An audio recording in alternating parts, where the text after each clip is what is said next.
Hey guys, Infidel 1258 here. Today I want to share with you a clip from a recent members only live event where myself and Gathering the Magic are actually discussing the proposal for a major market listing for Splinterlands token SPS. Is it good? Is it bad? There are several considerations as far as I'm concerned, and I'd like to unpack it today with you.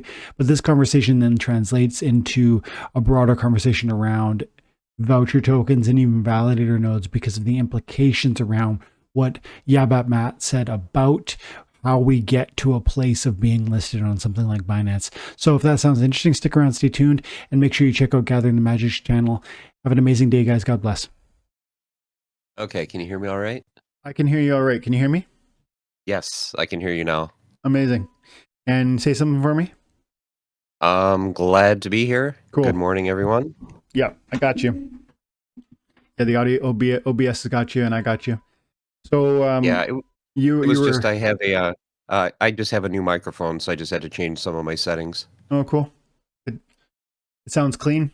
Did you it's for your recording as well as like just your life probably? Yes. Yeah. Yep. Cool.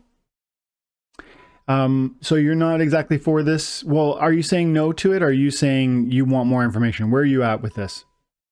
I'm just saying, like I said in the comment, I just don't feel it's the right time for a listing. If we want to do a listing at some point in the future, that's fine.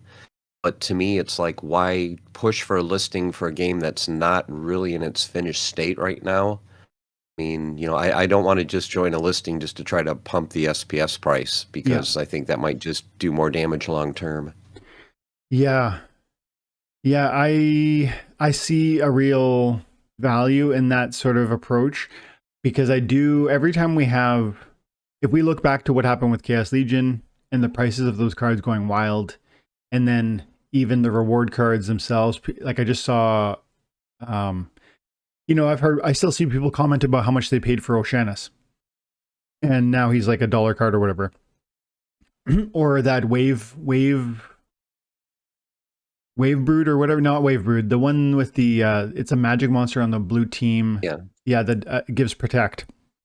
Yeah, the Venari Wavesmith that at one point was like $4 to $5, and I think is now like 3 or 4 cents. Yeah, what does that do? Even as you remember that, that leaves a bad taste in, if not your mouth, it's many people's mouths.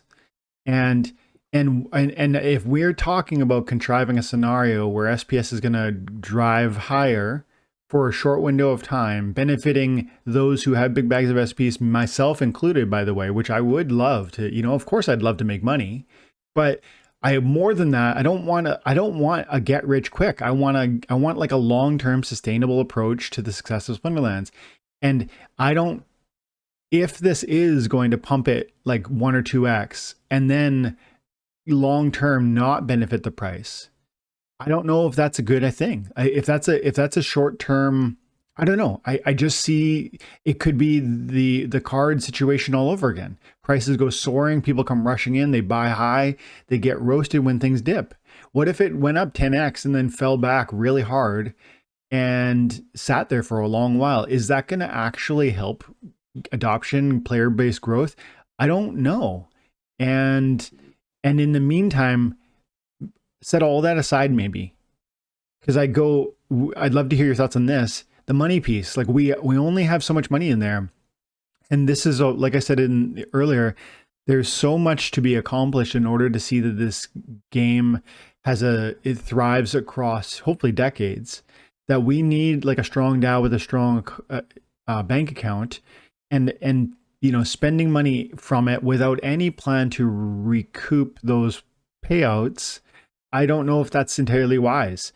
Do you have any concerns about that, or do you have thoughts on that? Yes, the same here. It's like, to me, the thought should be with the DAO, if we do send that money to get a listing, just look at the worst case scenario. Can you afford to spend all of that and get almost nothing in return? Yeah. That's one thing they have to look at. Now, one of the positives I just thought about now would be, I think one of the barriers might be to the game is just, it's so difficult to jump through hoops to actually get SPS in the game. If we had an exchange listing where, say, we were on Coinbase and you could simply log into your Coinbase account, buy whatever amount of SPS you want, and then just instantly transfer it to game, that would make it a lot easier for new players. Yeah. To get started, with 300, 500, 1,000 SPS Yeah. without having to spend a lot of money and get going in the game. So there are pros and cons, but Yeah. like I said, at this point, without the game being more polished and more like I said, done, I don't know if it's a good time. And we've made it 5 years. So to me, why the rush now? Let's wait a few months. Let's wait at least until the new player experience part, which is probably the most crucial part of the game that they're working on. Mm. Get that part where it seems to be working. New players, you can get feedback. We've got good retention, and then I would think at that point, then go for a listing. Yeah. I think that makes a lot of sense, but I want to be open to hearing examples of how this is. I know this is not so much your expertise, but I bet there are people who have the data on 20 coins that really benefited, and I want to hold a flashlight on that because I want to look at I've been trying to look at the data from other coins and when listings happened, and I'm using Google as a resource, but it's actually tricky because coins get listed and then delisted, and then relisted again, and and I was looking at I even used OpenAI or ChatGPT to try and see if it could help point me in the right direction.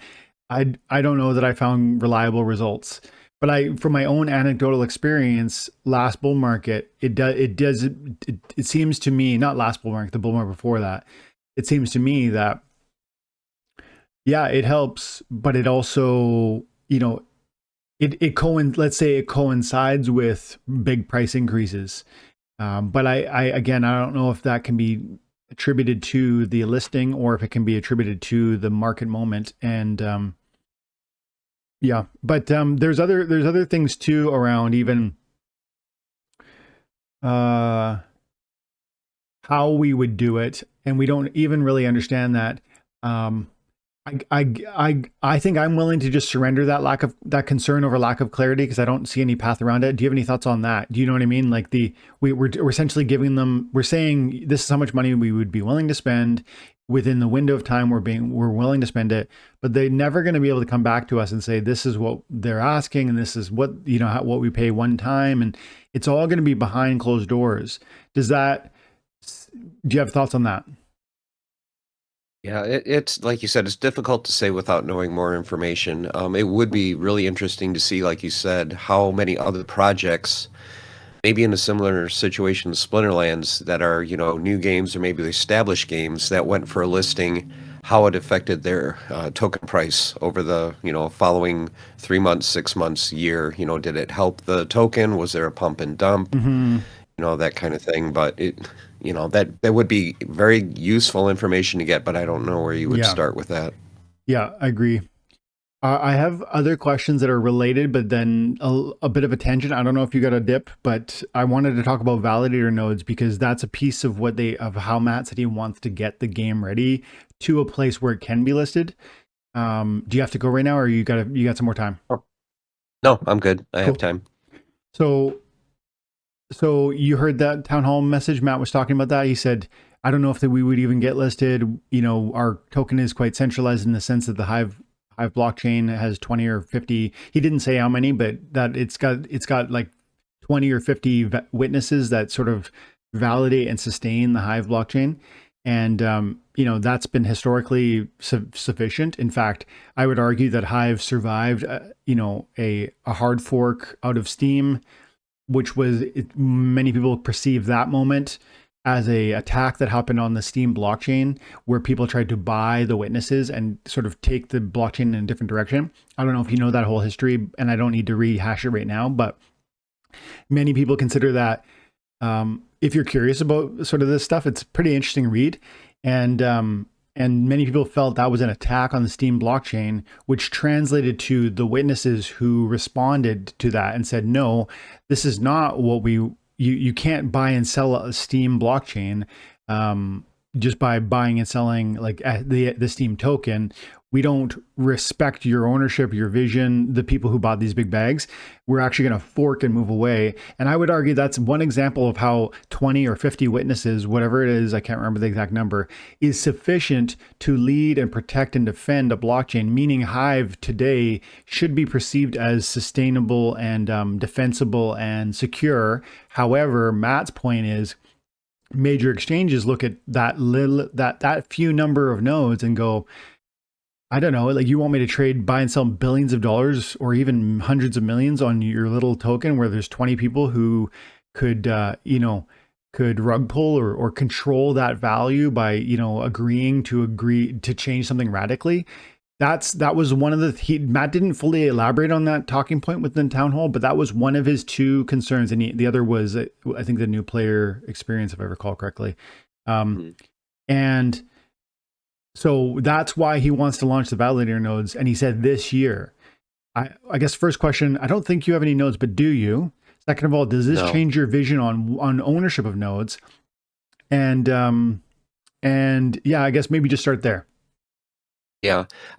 Once again, it goes back to the game being finished. I mean, validator nodes came out and were for sale how many months or years ago? And they're not out yet. It's just another example of, let's get the game done. Let's get it to where Matt and the team wants it to be. Like I said, new player experience, validator nodes, all that. So yeah, I can understand from the exchange standpoint, if they, like you said, if they look at it and say, hey, you guys only have 20, 30, 40, nodes up and running, why should we do business with you? Where, if we have several hundred, 500, whatever nodes, they might be more comfortable with it. Yeah, and maybe that makes it. But I'll say, though, and I saw a great comment from Phoenix, who you've spoken with Phoenix before, right? Yes. Phoenix the Splinter Forge person, right? Yes. So Phoenix dropped a comment on my channel yesterday or the day before talking about the idea of Matt's comments. And he was concerned that Matt's comments almost cast shade on Splinterlands, and that he shouldn't speak sort of publicly about what we lack. I'm a bit summarizing, and I'm putting words in Phoenix's mouth. I don't mean to. I'm trying to summarize. But it was like a criticism towards Matt because of how Matt spoke about that issue. And he said that some of our community is like, quote, leaving, furious, upset, like this. That was a big mistake in his mind. Did that spark any sort of negative response when he spoke those things about this game, when you heard Matt say those things? I don't really remember Matt saying anything like that. I think if Matt did, he was probably just being honest. And, I'm sure the last thing he means to do is throw any kind of shade on Splinterlands or the team or anything like that. So It just might be an example where, he was just being open and honest about his feelings of where things are at. Yeah, I think that was my response to Phoenix.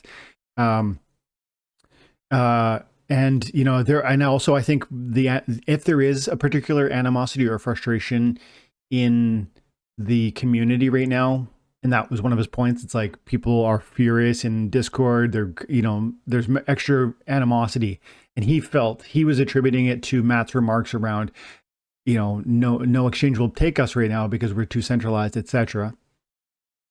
And I actually think if there is a particular animosity right now, it's probably more out of a product of SPS that fell down to 2 cents, man. We were up at 4, and everyone's excited, everyone's loving, everyone's, and then we fall to 2, and I think that changes everything.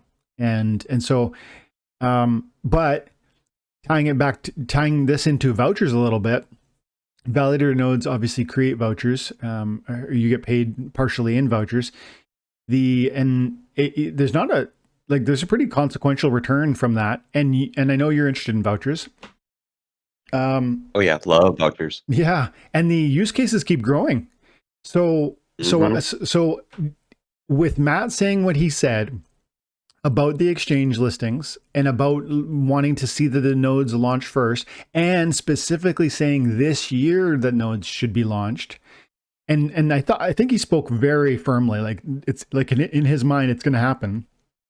He could end up being wrong, but it seemed like that's how confident he was. Like, no, we're going to get the validator nodes launch.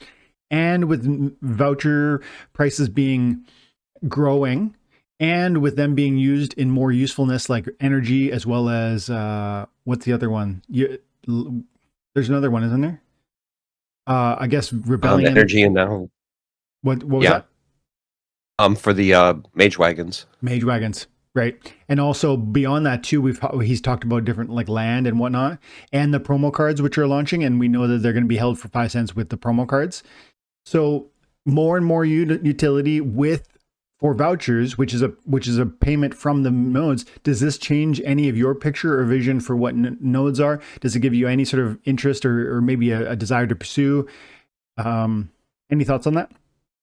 Yeah, I would love to get a node, but yeah, like you said, I love vouchers, and I've known for quite a while, at some point they're going to come out with daily use cases for vouchers, and when they do, the price is obviously going to go up. The one mistake I think they're doing with vouchers is they're giving it several different valuations based on what it's for. Yeah. And, what they should do instead of setting a valuation, set it as a certain amount of voucher price. So say, okay, we're going to send it at vouchers at maybe 5 cents worth of vouchers, not 5 cents each. But, don't tie it to a specific number for energy and then a different number for a promo card and then a different number, for land. That's hurting the price.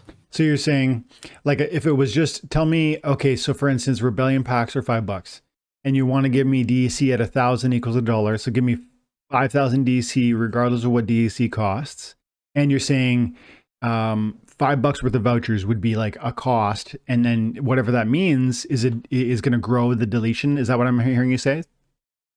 Well, usually what they'll do is like 5,000 DEC, or you can do 4,000 DEC, and then they say like $1 in vouchers, and they value vouchers at 200 DEC each. Yeah. I'm saying do $1 in vouchers based on whatever the current voucher price is. Yeah. That would burn way more vouchers. And yeah. Exactly. Yeah. I wonder if people would, interesting thought. I like it because it would mean theoretically more vouchers would go away. But then I also wonder if it would refrain us from spending vouchers because I don't know. I mean, there's what part of what's happening right now and what should be sustaining voucher prices at higher than they are right now. This is a good, I would say this is a good, worthwhile buying time. It's being sustained because look, if it's a 3.5 cent voucher on the Hive Engine marketplace, which it is right now, 3.67 cents, 3.7 cents, call it. And you're giving it to me at a value of 5 cents. No, is it 10 cents? It's 10 cents from the energy standpoint. Is it 10 cents? Yeah, it is. Because to buy energy with vouchers, it costs me at champion level, because I'm in champion in wild. It costs 500 DEC, which is 50 cents, or it costs 5 vouchers, which is 100 DEC per, 10 cents per. And so you're giving me 10 cent valuation over here, which means that I'm inclined to come back to the marketplace and buy them for anything less than 10 cents and spend them. But if we do it your way, I wonder if I would just no longer do that. Do you know what I mean? Like, if you're not giving me a extra value, a discount, a betterment on the token, maybe I just don't even buy the vouchers. I would spend them if I have them, maybe. But yeah, I wonder, I can see arguments both for and against what you're saying there. You would theoretically get rid of more, but you might disincentive spending on them because you're no longer giving me a better price. And people probably are buying them just to use them right now. And actually on that topic, with these prices, and we're below 4 cents again, do you dollar cost average into vouchers, or have you bought some and you're just holding them, or what's your plan? Actually, I should clarify my point on what I said earlier, because I did really not think about it. And I've brought this up to Matt before, and I can't remember exactly what he said about it, because I did ask it in a town hall. My suggestion for vouchers would be based on whatever the market price is, the value you get in game is always 50% higher than that. So say, for example, they want to have a floor of vouchers are valued at 200 DEC, 20 cents in game.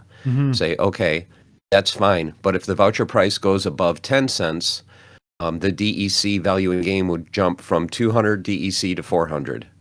So now you're spending 10 cents on a voucher, but you're getting 40 cents of value in game. once the voucher price gets to 50% of that, so once vouchers get to 20 cents, now it goes from 400 DEC to 600 DEC. Interesting. So as the price of vouchers move up, you're Yep. getting more and more value in game, so you're theoretically using fewer vouchers. Interesting. And more, you're still incentivized to use them even at low prices because you're getting that buoying factor of, I think you said 50% or whatever number it would be. There could be this moving target of benefit. Instead of saying, for energy, we're giving you a 10-cent voucher, and for the promo cards, we're giving you a 5-cent voucher. That's what they're doing right now. That's what their plan is. And over here with validator nodes, we're giving you a $5 voucher. It's like there's these strange like utilities that are varying, and you're talking about like one sort of universal markup or something like that. Yeah. Yeah, it would be based on market price, and like you said, it would always be at least a 50% basically value for the price. Mm-hmm. You know, if vouchers are valued at 200 DEC 20 cents, it's only going to cost you 10. And if the price, on the market of vouchers goes up, then your value in game goes up to match that. Now, it also would help you on the way down, because let's say vouchers were at 23 cents and you're getting 40 cents of value in game, but then the market takes a dump and all of a sudden vouchers go to 22 to 21. You could say to yourself, hey, I think, the market's going to keep going down. Vouchers may fall under 20 cents. If they fall under 20 cents, then my in-game value is going to drop as well. So I might as well use my vouchers now and lock in this higher reward in-game before the price goes down and the in-game value goes down. So it kind of would help, either way. You're either going to lock in the value before the price goes down, or you're going to be gaining value as the price goes up. Mm-hmm. Yep. I think that makes some sense. It's almost because they are in some sense already doing what you're talking about, but they're doing it in this, they're trying to be thoughtful, and they're trying to set these benchmarks, like I said, where vouchers equate to 10-cent valuation for energy, for 5-cent valuation for promo cards, for $5 valuation for validator nodes. They're trying to draw these lines that hopefully incentivize us to use them, but your way would be this moving target that even as vouchers go up, they go down, they stay sideways, whatever the case may be, there's always this incentive pressure to utilize them and make them and to spend them. And so that would drive deletion, which should drive price appreciation.